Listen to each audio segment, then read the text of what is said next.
Hey friend, Happy New Year and happy 2024. If you're new here, my name is Morgan and you are on my homestead here in Wyoming, and I am so excited because we are getting ready to kick off the 2024 Pantry Challenge. Today is the first day of 2024, so we are going to go through the pantries. I'm going to show you, well, the pantry and the freezers.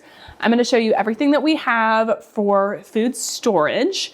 And then I also went ahead and wrote down the rules that I'm going to be following this year for our pantry challenge. Now, the one thing I love about the pantry challenge is the rules are whatever you make them be. So if going 100% grocery store free is not realistic, that's totally fine. You set those rules for yourself, and maybe you cut your budget down to $20 a week or $20 a month, and you go from there. I think this time is so important for us to really figure out what we go through, what we need, and what we gravitate towards. So I'm super excited for this time.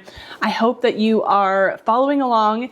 And if not, I really just hope that you enjoy this series as part of kind of a bit of a purge. I know after the holidays, I feel like I've eaten really heavy. The holidays tend to be very expensive. And so just kind of going into the new year, cleaning out the clutter and just kind of saving some of that money are all things that I absolutely love to do. So enough chit-chatting from me. Let's go ahead into the garage. I will show you the freezer that we're gonna focus on this pantry challenge. We'll head down into my storage room with all of our canned goods, and then we'll start going through the rules. So let's go. All right, welcome to our garage. It's a little bit echoey in here just because we don't have any of the cars in the garage right now. So I have all of our food that we want to go through this season in this freezer. Last season, we focused on our other freezer. We have a couple freezers here, mostly because we do a lot of hunting for our own meat. So we need to be able to store large quantities of meat all at once. So last year we focused on the other freezer. This year we're gonna focus on this freezer because we like to transition through them every other year. We switch freezers, that way we know that we're eating the oldest meat first, and that's kind of just how we keep our rotation going. So the other freezer that we have that we ate out of last year was emptied out. That is currently our 2023 meat storage. So this year we're working on 2022's meat, and that's how we always keep our meat fresh and know that we're eating the oldest things first. So I am going to add in a few things that we got this year, which is the pork and the moose. So we, if you're new here, raise 2 of our own hogs. And so I want to make sure that we're able to incorporate some of that pork into our meal. And then also Sam hunted for a moose this year. And so we're going to incorporate some of that moose in there too, just because it's a really good treat. It's so, so yummy. So, all right, let's go ahead and jump into this freezer.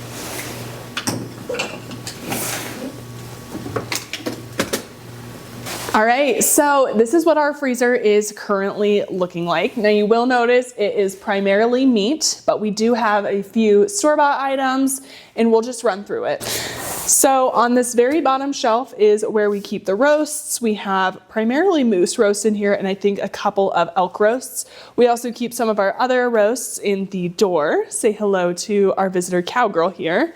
But this is primarily roasts. Then as we move up, this is all moose burger, and then the things in the blue bags, that is all of our pork. This is definitely not all of the pork. We have some in the other freezer, but this is the pork that we fit in here. Sweet cowgirl, she is the most vocal kitten in the world. So this is all ground meat. Then here we have elk and just a few bags of pork mixed in. Here this is actually elk, antelope, and deer. We do have a frozen pizza. No shame there. You never know what life is going to throw at you. So we usually have at least a frozen pizza in the freezer, just because sometimes a meal doesn't work out or things get busy. So I like to just have that as a bit of an insurance policy. Then up on this top shelf, we have all steaks. So again, we have elk, antelope, and deer steaks. All of the moose steaks are in the other freezer, and I think we're gonna probably leave those alone for this year. Then I have just a few gallons of milk.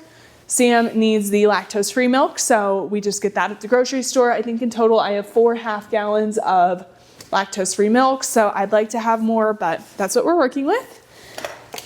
And then over here in this door, you will see a couple other store-bought items. This is primarily roasts that we have here.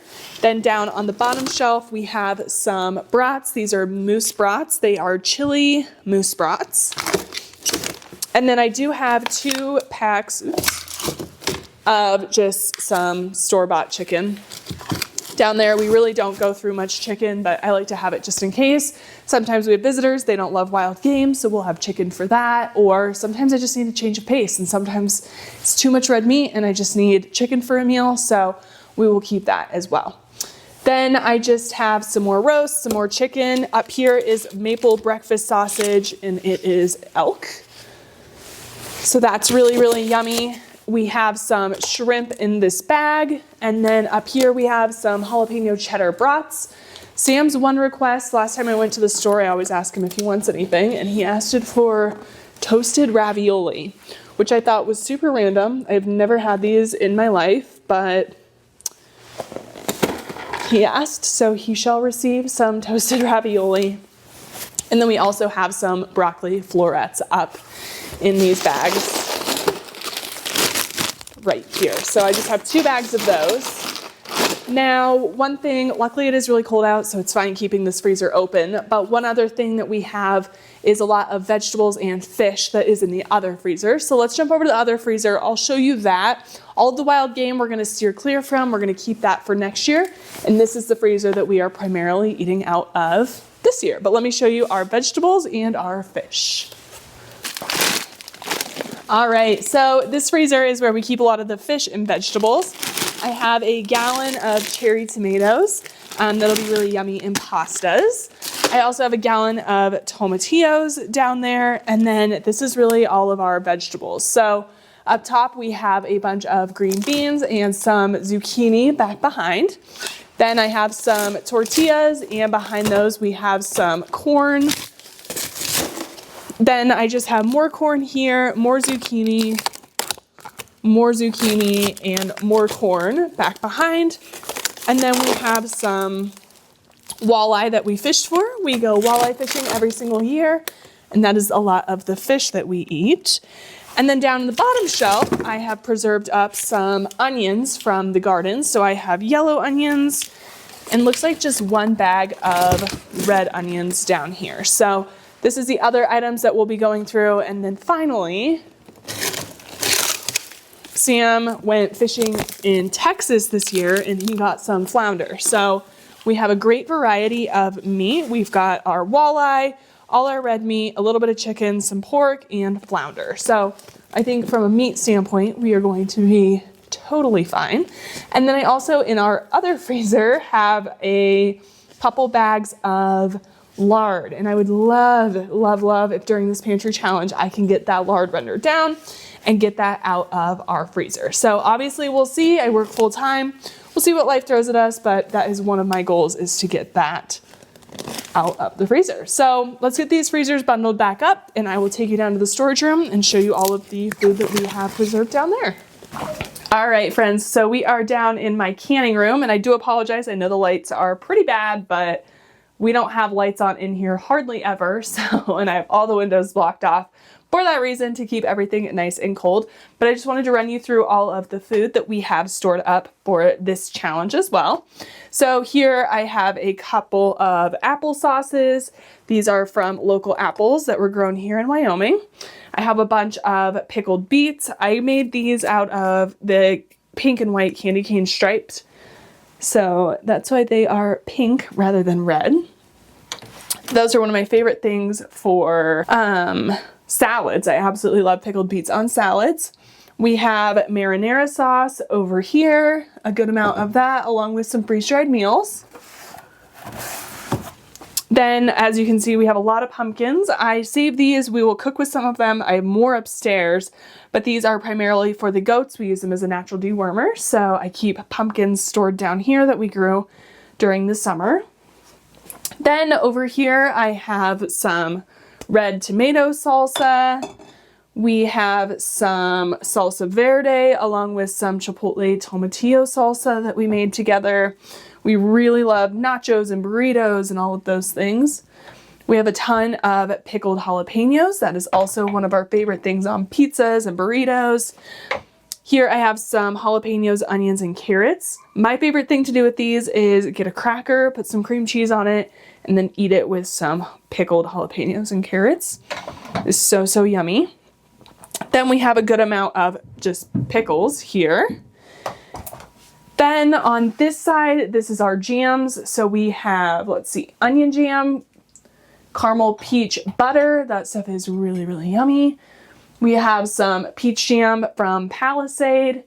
And then we have some strawberry rhubarb jam as well. So we love peanut butter and jellies. We love putting jam on top of breads and desserts and all of that. So that is everything that we have preserved up over here.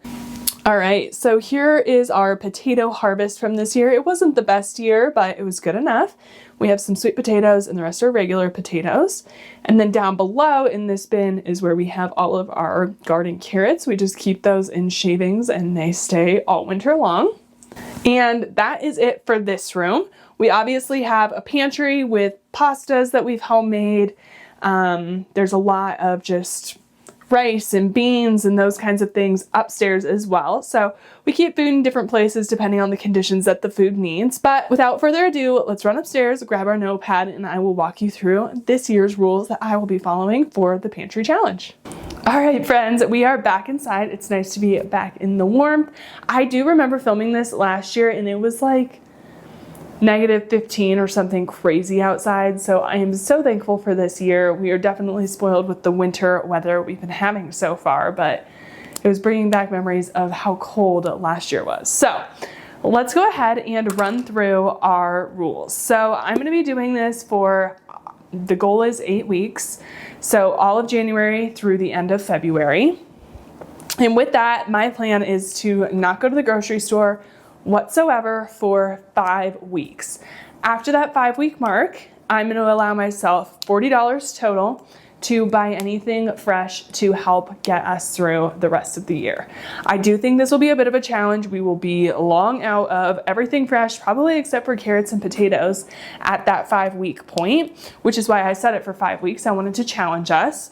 So that $40 will be used across those next 3 weeks in order to get us to the 8-week mark. We do try to eat pretty healthy. If you've been here, you'll see our diet is definitely not perfect. It's all about balance, but for the most part, we do try to eat pretty healthy. And so being able to get fruits and vegetables and some of those more fresh ingredients is really important. Now, beyond our pumpkins, potatoes, and carrots that I showed you, I also have a couple acorn squash and a couple butternut squashes up in this pantry as well. So that'll give us some more fresh things that last a little bit longer, along with like onions and garlic, but I think we will be for sure out of fresh goods by that 5-week mark. And my goal is to eat the things that will go perish or that go bad quicker earlier. So I have on my phone, hold on, let me show you. This is what I tend to do. As I think of meals, I will just write them down and then I order them in the order that they'll go bad. So I know that I want to make gyros and maybe some fish tacos, and those require a lot of those more fresh ingredients: tomatoes, lettuce, mango, avocado. So I wanna make sure that we're eating those earlier on in the challenge so that we can save some of our foods like fajitas, for example, where I already have the peppers in the freezer, I have the onions and the meats in the freezer, so those will last a lot longer. So I go through and I just start ordering things. Once I have my list, I then just move it around to order it so that it is in the order of how long things will last. My grocery will include toiletries. I should have enough toiletries, shampoo, conditioner, soaps, contact solution, paper towels, toilet paper, all of that to last the entire time. So this does include those as well. The only thing it doesn't include is any last minute medicines. So if we get sick and need to go to the doctor or something like that, that obviously is not included in this. And it also doesn't include animal feed. Our goats and chickens were pretty set on their food. Dogs and cats are pretty set as well. Arrow eats primarily freeze-dried meat. We had some friends that raised some cattle and they didn't love the way the meat turned out, so they gave us a ton of the meat. I've been freeze-drying it. So Arrow eats eggs and freeze-dried meat primarily, so I know we have enough of that to last us a really long time. So I don't see us needing to buy animal feed, but if we do, this is not in that budget. And then the only other 2 rules that I'm setting is if we have family or friends that come and visit, we are allowed to eat out with them. I obviously don't want this challenge to impede on my life and our social events or anything like that, just because you know, this is all about flexibility. So if we have people come in town, we can go out to eat with them, but other than that, we're gonna be eating here. And then finally, Sam is a grown man. If you're new here, that is my husband. He is allowed to do whatever he wants. This is my pantry challenge. He will be participating in it, but it is not his pantry challenge. So I don't think he'll be eating out that much. He doesn't really go to the grocery store by himself. Dinners will all be here. Things that I provide will obviously be part of the pantry challenge, but he is a grown man. If he wants to go get something to eat or go pick up a fun drink or something, he is more than welcome to do so. This is my pantry challenge, not his. That being said, he's not gonna be like bringing things home for dinner or anything like that. Any of the family meals will be consumed here, and my breakfast, lunch, and dinner will all be here, unless we have family or friends over. So that is all of my rules, very basic, but I did write down some goals. So my first goal is I want to obviously clean out the pantry and the freezer. So what I do throughout the challenge is I keep a list on my phone. As we finish items, let's say we run out of peanut butter, I will put peanut butter on my shopping list so I know come March when we do go grocery shopping, I need to add peanut butter to the list. But I like to do this to just kind of clean out the old, get new things brought in March, and it also helps me figure out what we gravitate towards. So those are all things that we need to have here. If we run out of peanut butter, we'll stick on that example, in the first 1 or 2 weeks, I now know that that is something we gravitate towards. So I know that that is something that I should stock up a little bit more on, for example. I don't think we'll run out of peanut butter. We have a ton, but that was just an example. Next, I want to challenge myself to a few new recipes. I'm not going to hold a goal over my head. I don't want this to become a chore or seem like a daunting task, but I would love to challenge myself to some new recipes using some of the ingredients that we have in the freezers. That's pretty simple. We'll see how it goes, but I think I can definitely do that. I have some egg roll wrappers in the freezer and wonton wrappers, so I want to start working on what things to do with those. There's just a ton of food that we have, and so I want to be a little bit more creative with the types of foods that we're making. And I also want to go through our canned items. I obviously work really hard to preserve up those items. I want to go through the wild meat we have. I want to go through the pumpkins and the squash and all of that. So everything that we've worked really hard to harvest, I want to make sure that that is kind of front and center throughout this challenge. So that's it. Those are all of my goals, all of my rules. I'm keeping things so simple. Really, my rules are no grocery store for 5 weeks. After that 5 weeks, I have $40 to spend to get me to the 8 weeks. No eating out unless we have family or friends here and they invite us out. And then that my budget doesn't include animal feed, medicines, and that Sam is a grown man and can do whatever he wants. So that's it. Those are my rules. So basic. So if you want to follow along on this pantry challenge, I know I absolutely loved doing it last year. It was a bit of a challenge. It was so much fun. And I learned a lot about our pantry, our food preservation, and also was able to clean out a ton of the older things. So I absolutely loved it. If you're looking for meal inspiration, all of that, I really, really would love if you would subscribe and tag along on this journey with me. Thank you so much for being here. I appreciate each and every one of you. If you liked today's video, please give it a like, and I will catch you all in the next one for our pantry challenge. Bye, friend.